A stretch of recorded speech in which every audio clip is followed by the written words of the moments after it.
I've been teaching English as a second language since 2007. In 2 years, it will be 20 years that I've been doing this professionally.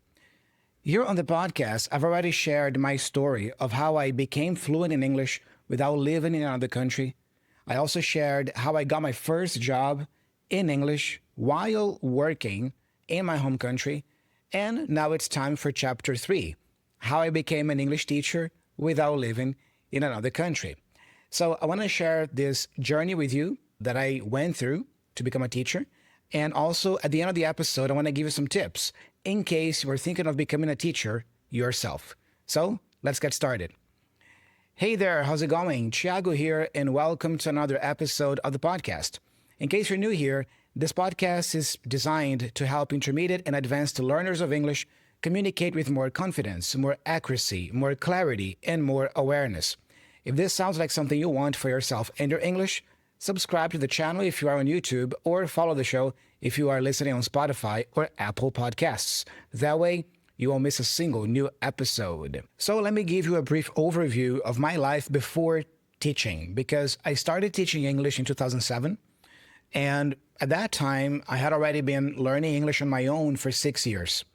Those of you who haven't seen my story yet, I'm going to leave the link to that episode in the description of the show here, of the episode, so you can watch that episode later, where I go in detail how I studied on my own, how I became fluent in English without living abroad, all that. So I had already been learning English and studying English regularly for 6 years when I started teaching. All right. Also, before my teaching experience, I had worked at a drugstore for 2 years. That was actually my very first job. It didn't require speaking English, but sometimes I would get the chance to speak English with some customers who would come in to buy something there. So it was already some speaking practice that I would get there. And then right before teaching, in 2006, to be exact, I was working at a call center. That was my second job. Now, the call center was a pivotal experience for me and my English because it involved speaking to Americans on the phone, like I always say, 6 hours a day, 6 days a week for a year. Basically, we had to handle calls from American customers, and we had to help them sort out their cable TV issues that they were having over there up in the US, right? So I stayed at that call center for about a year, and it was a very good experience to sharpen my speaking skills, my pronunciation skills, all right? So that was the brief overview. That was what had already happened before I started teaching English effectively in 2007. Let me share with you about the idea. Where did I get the idea to become an English teacher? How did that come about? So in 2006, I was working at this call center, and then I was going to university at night. So I would work at the call center during the day and then go to university at night. Back then, I was studying translation in university. I was studying to be a translator and also a live interpreter, a real life interpreter. So I was following that routine, that crazy routine of, working during the day and then going to university at night in the evening. And then one day I was in class and we were, I guess, having a linguistics class. The professor assigned a group activity for us. And then we sat in groups in the classroom. And then the activity involved speaking a little bit of English to each other. And then we started doing the activity. And then I spoke a little bit of English with my classmates there. One of my classmates just turned, looked at me and said, "Thiago, why don't you teach English?" And then I said, "What? Excuse me?" And then she said, "Yeah, your English is amazing. It sounds so good. You could totally teach English." And then I was like, "Really? I can?" I wasn't even sure that that was a possibility. I knew that I wanted to work with English somehow, but I wasn't sure how. So the idea of teaching English was completely foreign to me back then. It wasn't even on my radar. So it was actually this classmate of mine who pointed that out to me, and she said, "Man, your English is amazing. You should definitely teach." And not only did she tell me that, to ignite that spark, but she also pulled out of her backpack a list of a lot of emails from language schools in the city that she had already compiled herself because she was also trying to get a job at one of those language schools. So she had already compiled a bunch of emails from schools, and then she just gave me a copy of the list. She said, hey, get this list and send your resume to these schools. I mean, who knows? Yeah. So that's pretty much what happened, right? I mean, it didn't come from me, this idea. It came from a classmate. So I sent my resume to a bunch of schools back then, and I actually got called for an interview/test in one of those schools. Yeah. So I went in for the interview.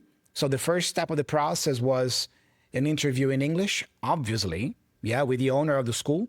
And the second step was an English test that I had to do. The English test was pretty standard. It tested everything: grammar, vocabulary, some reading. There was a listening activity to be done. Also a writing composition. I had to write an essay. So it was the interview plus the test. And to my surprise, I actually passed.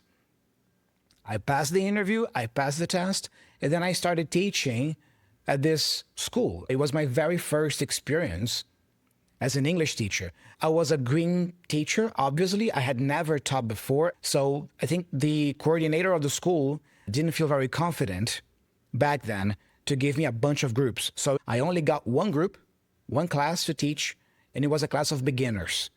And it was just a few students. I think it wasn't even 10 students in the classroom, maybe 7 or 8. So that was my very first class that I taught in my life. It was a class, a small group of beginners.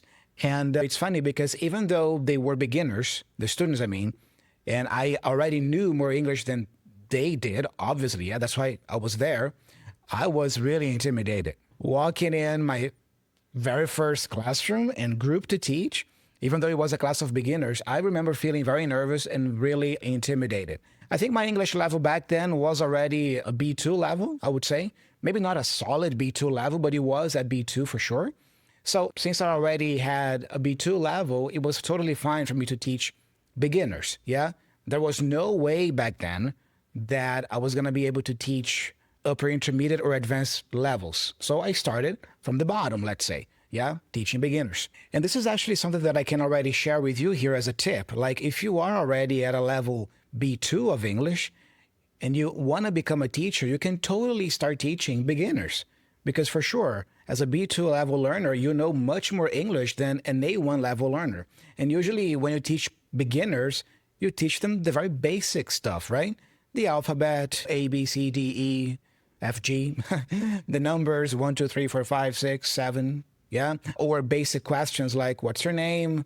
How old are you? Where are you from? So the language is really elementary, yeah? So as a B2 level learner, you can already start maybe recruiting or taking on some beginner students if you want to start teaching. Part of the reason why I felt intimidated teaching my very first class of beginners was because I knew that my English was still in development. I still had many things to fix and to improve when it came to my English abilities. So it's funny because, for example, nowadays I have a program called the Sounds of English. Yeah, it's my pronunciation course.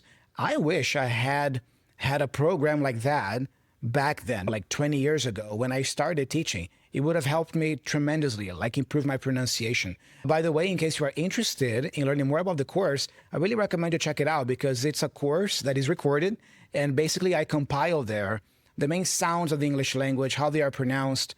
I go over a bunch of examples for each sound. There's tons of practice there that you can engage in. I also teach the main connected speech patterns that you hear native speakers using in media, in TV, in real life when you talk to them. So it's an invaluable resource that I wish I had access to when I started teaching English 20 years ago. So if you are interested to learn more about the pronunciation course, the link is here in the description of the video, in the pinned comment below on YouTube, or also in the show notes if you are on Spotify or Apple Podcasts. Still talking about that first experience as a teacher that I had, I remember also getting my very first paycheck for that beginners group, and it was an amazing feeling. I remember thinking something like, oh man, this is so cool. I just got money. I just got paid for speaking English and helping people learn English because I've always loved the language. I've always loved studying it. And now to be able to use it as a way to make money, as a way to get paid for. It was incredible. I remember that feeling very vividly, you know? So I stayed at that first school for 1 semester. And then as the semester was coming to an end, another school got in touch with me again by email. So I pretty much went for the interview for the first school that got in touch. But about 4 or 5 months later, I got a call from another school. That one was a very nice experience as well because it was a much better school in terms of infrastructure. It had more infrastructure and it was better located as well. It was located in a very nice place, very nice neighborhood in my hometown, São Paulo. Yeah, those of you who don't know, I am a Brazilian. I come from São Paulo, which is the capital of the state of São Paulo. Yeah, not the countryside, but the capital of the state. It was a school that was really well located there. Very nice region, nice neighborhood, good infrastructure. So I went in for another interview and test. The process to get that job was pretty similar to the process I had already been through in the previous school. Basically, it was a job interview in English followed by an English test to assess your language abilities and knowledge. So I passed on that process as well. And then I was hired as a full-time teacher there, which was different from the previous experience. I would say that the second school was actually my first real experience as a teacher because now I was teaching full-time. I had already quit my job at the call center, obviously, right? So here I was already teaching full-time and multiple groups and teaching multiple levels as well. But keep in mind, multiple levels from A1 to B1. Okay, so I wasn't teaching upper intermediate levels, advanced levels yet, okay, because I was just starting out. So I would get a lot of groups and students ranging from these levels, from A1 to B1 levels. Now, about that second school specifically, I remember that the owner was really supportive. The owner of the school, she was a very nice lady. She helped me a ton, and she was really supportive. She took me, for example, to a language teaching conference in my hometown in São Paulo, and it was my very first language teaching conference. I was like, ooh, this is so cool. Like a bunch of teachers from all over the place getting together in this very nice hotel to discuss English teaching, strategies, methodologies. We would get to watch speeches from professionals in the industry. There were a bunch of books there related to teaching that you could buy. So it was really cool. This lady that owned that school was also responsible for helping me get my C1 certificate from Cambridge back then. Back then, the C1 certificate from Cambridge was called CAE, which stood for Certificate of Advanced English.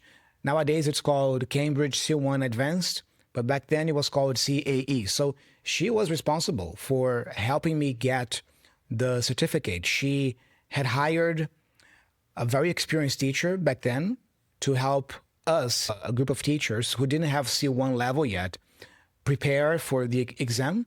And she also paid for my exam. And keep in mind that these proficiency tests, especially these traditional ones like Cambridge, they're really expensive.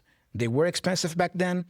They're still expensive today. So not only did she provide me with the preparation for the exam, but she also paid for my registration. And then I went in there and then I took the exam and I passed. And then I got my Cambridge C1 certificate in 2008, to be precise. So that was a really nice experience for me. Like I said, it was my very first real experience, I would say. The first school, the prior school, was nice to get my feet wet a little bit and to start in this business. But it was at that school that I would say that I really had the experience of being a teacher full-time for an institution.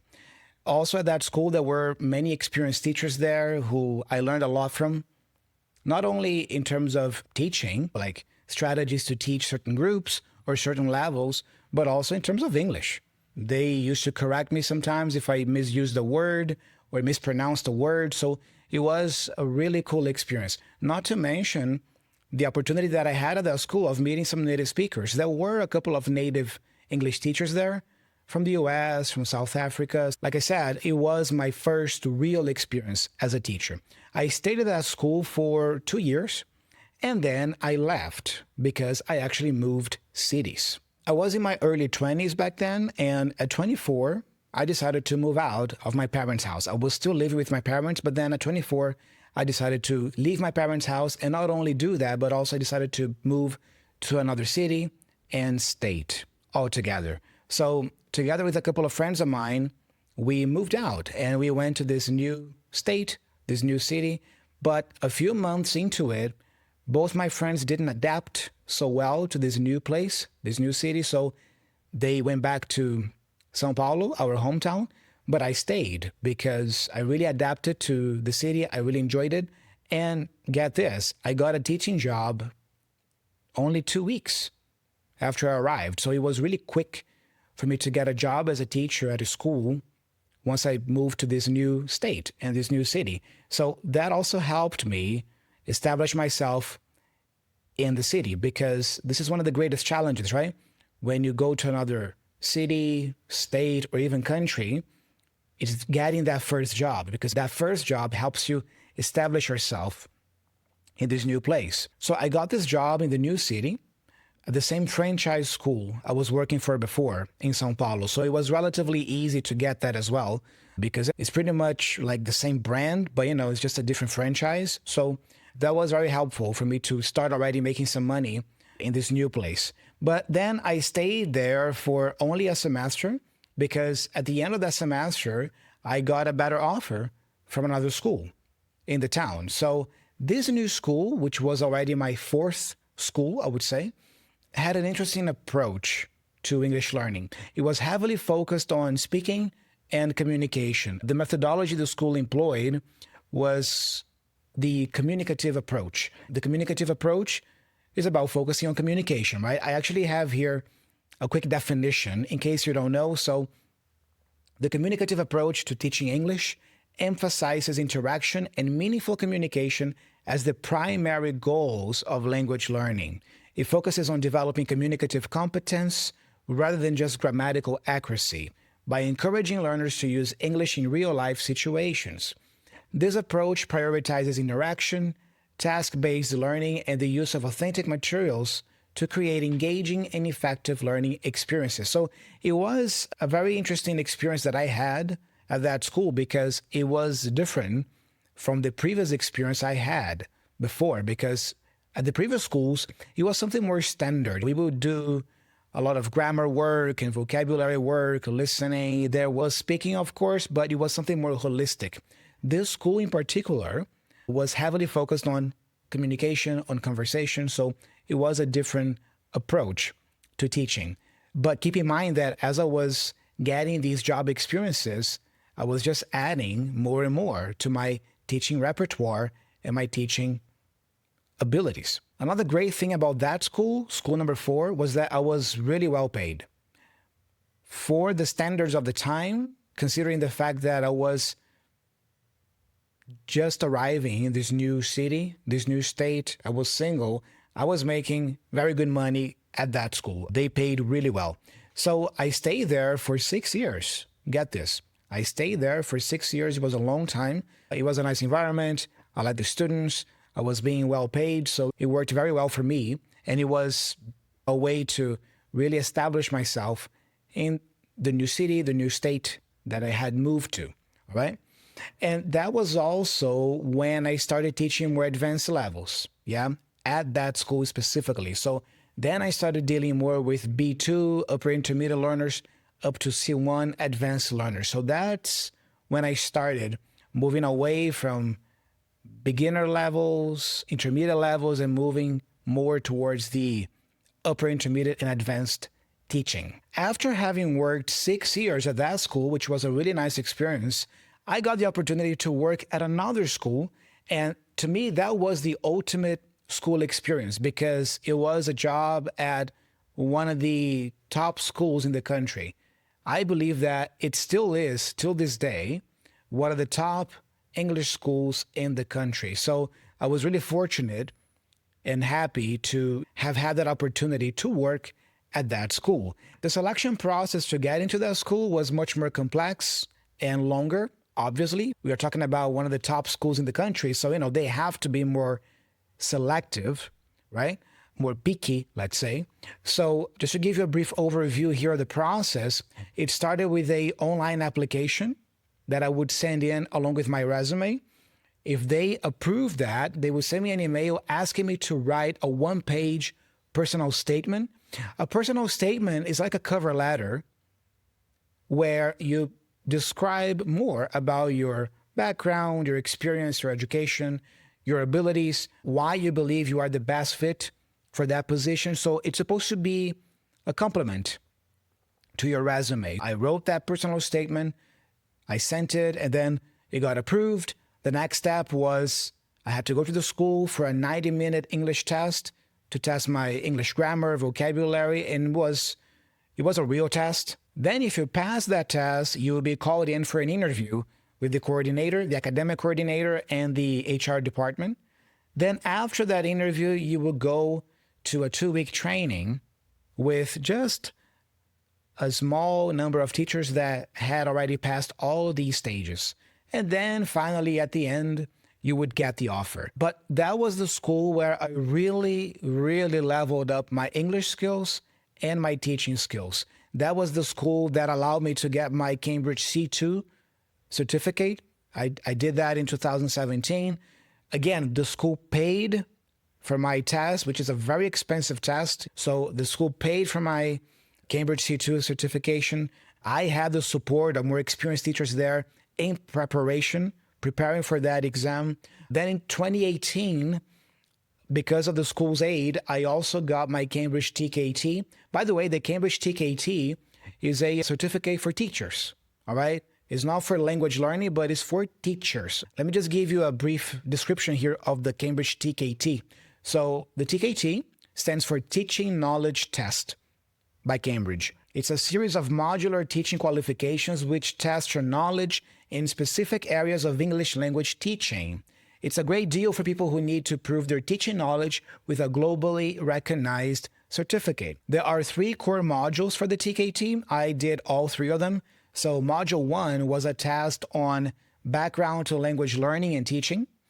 Module 2 was a test on lesson planning and use of resources for language teaching.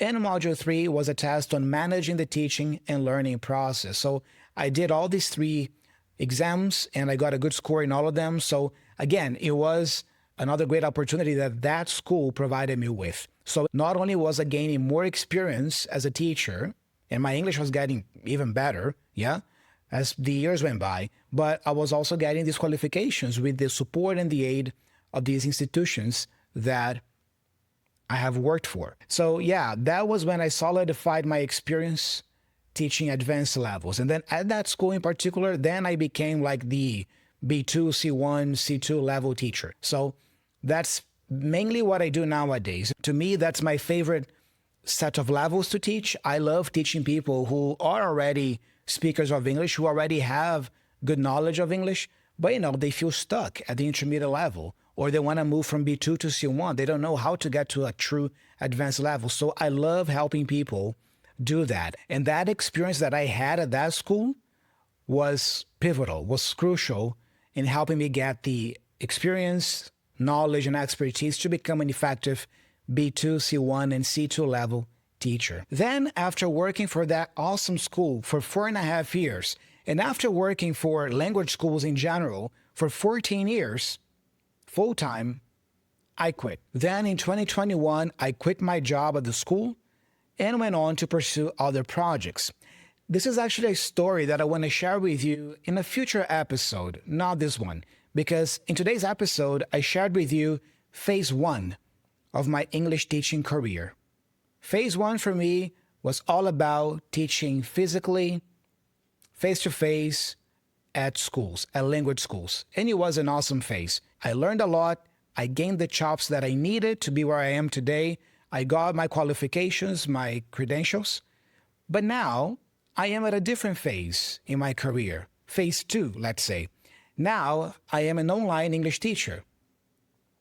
I am an English teacher who is also a YouTube content creator. I'm a podcaster. I run an online business now. I have my own private teaching business. So in a future episode, I want to share with you how I transitioned, how I migrated from being only a face-to-face English teacher working at schools to also being a teacher slash entrepreneur and running an online business. All right. But this is a topic for another episode. Before I close today's episode, I just want to give you here some quick tips in case you are thinking about becoming an English teacher. Tip number 1, level up your English. Improve your English proficiency and fluency. For you to become a teacher, you don't have to have a super crazy advanced level of English yet. If you are already at level B2, you can already start teaching beginners, all right? But eventually, your goal should be to get to C1 level and then to C2 level. If you are serious about being an English teacher, and if you want to be taken seriously as an English teaching professional, your goal should be to get all the way to C2, not even C1. Remember that your English, the way you communicate, the way you speak English, the way you use English, is your calling card, all right? Nobody is going to give you credibility as an English educator, as an English teacher, if your English sucks. So level up your English. All the skills. Become a better speaker, a better listener. Read more and write more. I would also recommend looking for jobs at more popular language schools, just to get real-life teaching experiences. Because usually these more popular language schools, they are not so picky. Yes, they choose their teachers, but they are more flexible. So even if you don't have a lot of teaching experience, even if your English is not a C1 level English yet, if you are a solid B2 level speaker, and if you show that you really want to learn this craft of teaching, you might get a position, as maybe not as a teacher, but as an instructor in one of those language schools that are more popular, let's say. Alternatively, you can also start teaching friends and family members privately for a low fee. Never for free. All right? Let me say that again. Never teach English to someone for free. All right? Unless you are volunteering. If you're doing volunteer work, that's fine. But if you have aspirations to make that your career, your professional career in business, never work for free. All right? So even though you might not have a lot of teaching experience yet, that's fine. Charge a low fee just for you to get that experience, but never teach someone for free. This is actually related to what I want to share in that future episode, because people think that teachers don't make money. Teachers are poor. Well, there are teachers who make very good money, okay? You just got to know how to work and how to be strategic about your teaching, all right? But that's a topic for a future episode. But what I can tell you right now is never teach someone for free, even if you're still gaining experience. Get a friend, get a family member who wants to learn English, who knows less English than you, and charge a small fee, a low fee, but start teaching that person just to get teaching experience, all right? Now, if you are serious about becoming an English teacher, if you want to pursue this as your career, of course, you're going to have to get qualified. Get qualified. So a college degree is an option, especially if you plan to teach English at regular schools. You can study English education. You can also get teaching certifications like the Cambridge TKT, Cambridge CELTA, or any other TESOL certificate. So if you are serious about this, you got to get qualified somehow, all right? Of course, never stop learning. Yeah, even though I am a teacher, I'm always learning new words, new expressions, new ways of teaching, new resources I can use with my students. So the learning never stops. So you should be a lifelong learner as a teacher. I think the best teachers are the ones who have never stopped learning. The best teachers tend to be the best learners, all right? So be a learner, be a lifelong learner. Now, let me give you some final words here. Teaching can be a wonderful career. You get to see a human being flourishing and becoming a better person in front of you. It is a challenging job, but it's also meaningful. And if you position yourself strategically and learn the right skills, you get to impact many more people with your hard-earned knowledge and expertise. And guess what? You also get to make very good money to support yourself and your family. This is actually what I want to talk to you about in a future episode, okay? We need more teachers in the world. So, are you going to be the next one? I hope so. Before we wrap up today's episode, it's time for the Learner's Corner. I have here an email from a viewer from Iraq. So let's see what this viewer says. Hello, Thiago. How are you? I've been meaning to ask you this question for a long time. I've been watching your content since 2023, and I'm really impressed by how eloquent you are. Thank you very much. I'm from Iraq, 23 years old, and currently studying translation at university. This is my 3rd year. Without further ado, I've done a lot of input. I know many words, around 6,000 if I had to give a number. I watch English movies and series without focusing too much on studying them. However, my speaking isn't as good as I want it to be. To be honest, I barely practice speaking. Every other month, I take a speaking test with ChatGPT. ChatGPT assessed my latest test and showed me that my English level is B2 or a solid B2. I'm curious to know how much more time I'll need to reach the C1 level. Well, first of all, thank you for following my work for a long time already. You just said it, right? You barely practice speaking. So if you barely practice a skill, you're not going to be that good at that skill. So you need to intensify how much speaking practice you get. Now, you should be looking for opportunities to speak English with as many people as possible. I can see by the way you write your email here that you already have good writing skills and you are pretty accurate. I see that you write the sentences correctly, so you just need to speak more. Yeah?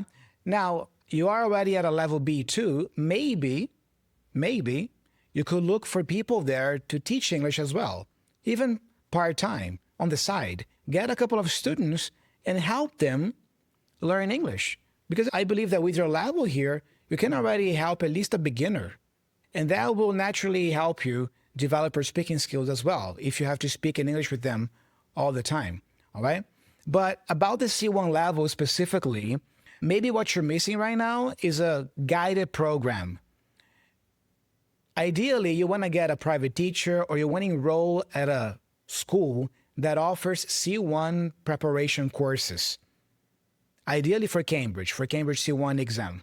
Because I believe that if you are supported by a guided program that specifically preps you for Cambridge C1, in about 1 year, 1.5 years, depending on your current level of English, you can already reach the C1 level. You can attempt the Cambridge C1 advanced exam and pass, or any other proficiency test at C1. I like Cambridge, I think it's my favorite, but you can take a proficiency test and be placed at C1 if you have this guided program, okay, that is focused on getting you to C1 level. Getting to C1 by yourself is kind of hard, I have to admit. It's kind of hard. So ideally, you want to have a teacher who knows how to get there, who can guide you, or you want to enroll at a proper exam preparation course, all right? But great job for your achievement so far. Keep learning, keep studying, and keep following the channel here. If you guys want to do it just like this viewer, you can send me an email at hello.teacherthiago@gmail.com, or you can also send me an audio message by going to speakpipe.com/EnglishWithThiago. Don't forget to learn more about my pronunciation course. This can be an invaluable resource for your English learning. And subscribe to the channel here on YouTube. Leave me a comment letting me know what you thought about my story of becoming a teacher today. If you enjoyed it, like this video and share this video with another friend who's also learning English. I'm Thiago, I'm signing off. Thank you very much for listening to me today. Enjoy the rest of your week, and I'll be talking to you very soon in the upcoming episode of the podcast. See ya.